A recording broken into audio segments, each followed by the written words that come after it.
warning for Fairfield County in central South Carolina, northeastern Newberry County in central South Carolina until 9:15 p.m. Eastern Daylight Time.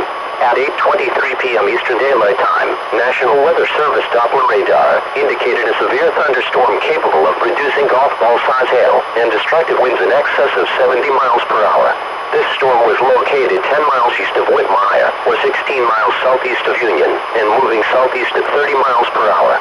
Some communities in the warning area include Winsboro and Whitmire report large hail, damaging winds or flooding to your county sheriff, or use www.facebook.com/NewsColumbia and email caewx@noaa.gov to relay severe weather reports.